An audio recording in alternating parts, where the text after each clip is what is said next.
Custo de vida, emprego e desemprego, cesta básica, tarifas públicas, salário mínimo. Agora, na Brasil Atual, a análise do DIEESE. E nós vamos fazer contato agora com o diretor técnico do DIEESE, Fausto Augusto Júnior. Bom dia, Fausto. Bom dia, Glauco. Bom dia a todos. Fausto, na sexta-feira o IBGE divulgou os números que fazem parte da Pesquisa Nacional por Amostra de Domicílios, a PNAD contínua, mostrando que a taxa média de desemprego no Brasil foi de 14,4% no trimestre móvel de dezembro a fevereiro, ou seja, 14 milhões e 400 mil pessoas estão na fila do trabalho do país, que é o maior contingente da série histórica iniciada em 2012. Como é que você viu esses dados, Fausto? Bem, Glauco, a gente vem assistindo uma trajetória de alta da taxa de desemprego já há algum tempo, então, desde o começo aí da pandemia, no começo do ano passado. Um primeiro momento você teve aí um salto e depois o que você vem assistindo é mês a mês a taxa subindo um pouco. Nesse caso, de novo, nós estamos com um patamar aí extrapolando os 14 milhões, chegando a muito próximo de 14 milhões e meio de desempregados.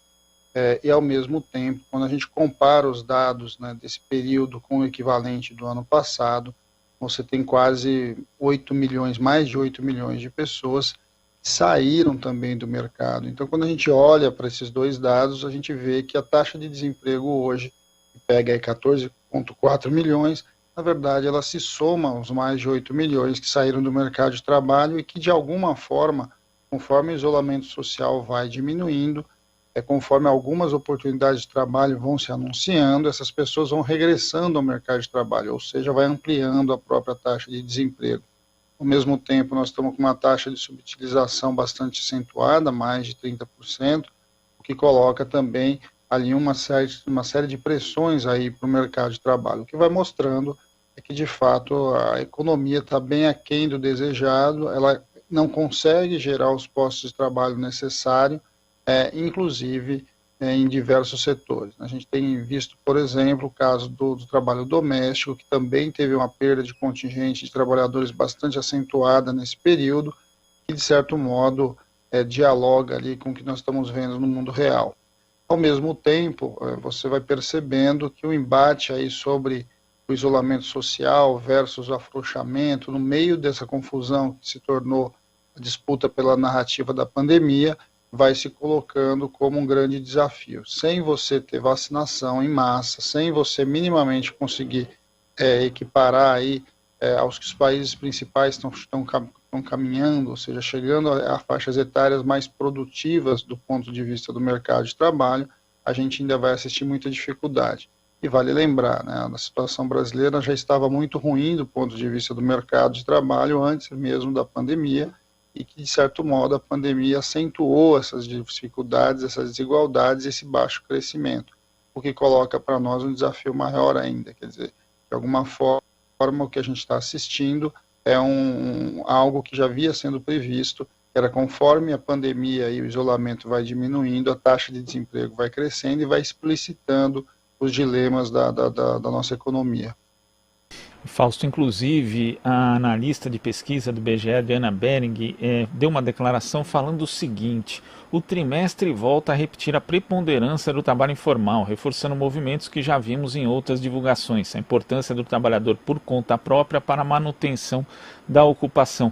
Esse é um perfil do mercado de trabalho brasileiro, com predomínio da informalidade, que vem ganhando força desde ali de 2015, 2016, e parece que agora isso vai ser ainda mais reforçado, o que mostra, inclusive, que aqueles números do CAGED que dizem respeito só ao mercado formal, divulgados na semana passada, eles, na verdade, representam muito pouco do que é a estrutura de mercado de trabalho hoje no Brasil. Sim, Glauco, e nesse caso em específico que a gente está assistindo também tem um lado ali bastante cruel, porque o atual governo não tem política de fato para a informalidade, ao contrário, ele de certo modo incentiva esse movimento da informalidade, de alguma forma mostra aí a fragilidade aí desse tipo de emprego. Vamos lembrar que um contingente bastante importante dos trabalhadores que foram contratados, inclusive ao longo desse ano, em especial ali comparando esse ano com o ano passado, tem a ver lá com o tal do trabalho intermitente, que é um trabalho em que o sujeito, no final das contas, não tem jornada, não é nem uma jornada aquém do necessário. Ele muitas vezes é contratado sem nenhuma jornada, que foi algo que a gente viu também. Ou seja, é uma movimentação por parte da equipe do governo que olha para o mercado de trabalho, de que a ideia da sua desregulamentação é algo que, de certo modo, faz parte do programa de governo. Em vez de você ampliar a ideia de formalização, aumentar o número de trabalhadores formais no Brasil, há uma espécie de incentivo à própria informalidade. Ou seja, esse mercado informal, na ideia do atual governo, ele passaria a ser uma espécie de normalidade, né, o que faz com que os trabalhadores formais sejam rebaixados à própria condição da informalidade. Essa é uma tese deles. A melhor forma de você combater a informalidade é transformando todo mundo em trabalhador informal. Isso é algo bastante complicado, bastante perigoso, uma vez que o trabalho formal inclusive em relação à política pública, ao financiamento público, porque é do trabalho formal que vem uma parte significativa dos impostos, em especial vinculados aí à Previdência Social. Então, quando a gente olha para esta ideia, aí a gente vai vendo os dilemas que o Brasil vai caminhando. O Brasil vai caminhando para um modelo, né, uma estrutura de mercado de trabalho bastante desigual e agora cada vez mais assentada aí num trabalho com muito pouco direito social, direito trabalhista e, antes de mais nada, com muita insegurança. A pandemia, de certo modo, escancarou a insegurança. E o que a gente está vendo? Como é que isso é o drama que a gente está vivendo agora? Você tem um patamar de pandemia muito alto e, de alguma forma, ao passar mais de um ano, as pessoas vão saindo de casa, as pessoas vão tendo que buscar condições de trabalho, vão tendo que buscar algum tipo de rendimento, o famoso buscar o pão. E nessa ideia de sair para buscar o pão, aumenta a própria contaminação. Esse é uma cilada que a gente tem e cai, em especial porque a gente tem uma taxa de informalidade muito grande. O mercado também não responde a quem, e a gente está assistindo também mudanças bastante importantes, inclusive no perfil desse trabalhador informal. Vamos lembrar que quando o Brasil crescia, a gente assistia um perfil de informalidade crescente, que um mercado, né, de trabalho informal, onde crescia mais, estava vinculado ali às atividades do mundo ali da beleza, do mundo ali dos cuidados, né, as diversas formas de cuidado cresciam muito naquele período em que o Brasil crescia. O que a gente está vendo agora é um tipo de informalidade bastante cruel, porque de fato as pessoas vão para este mundo aí dos chamados não são nem bicos, né? São as vendas de rua das mais diversas. Então a gente está vendo aumentar na informalidade esse trabalhador que sai vendendo qualquer coisa na rua para tentar garantir alguma coisa. Isso é uma característica típica de países subdesenvolvidos, né? Países que têm muita dificuldade com o seu mercado de trabalho e que essa informalidade vai ampliando. E aí você vai vendendo absolutamente tudo. Quem conhece no interior do Brasil sabe que, inclusive, as questões de meio ambiente estão vinculadas a isso, porque os sujeitos a venda de animais silvestres amplia, a gente vai vendo, ou seja, o sujeito precisa buscar algum recurso. Então ele vai vendendo roupa usada, ele vai vendendo uma série de itens que está à sua disposição, né? Eu acho que esse é um dado bastante preocupante, porque isso vai mostrando o quanto o mercado de trabalho vai expressando a falta de dinamismo da economia. Uma indústria que diminui, um setor de serviços que não consegue se estruturar e um setor de comércio que está muito, muito complicado, está com muita dificuldade por conta, inclusive, da pandemia. E além das pessoas entregues à informalidade e ao mercado de trabalho precarizado, existe um outro grupo que também chama atenção aqui na PNAD contínua, Fausto, que são os desalentados.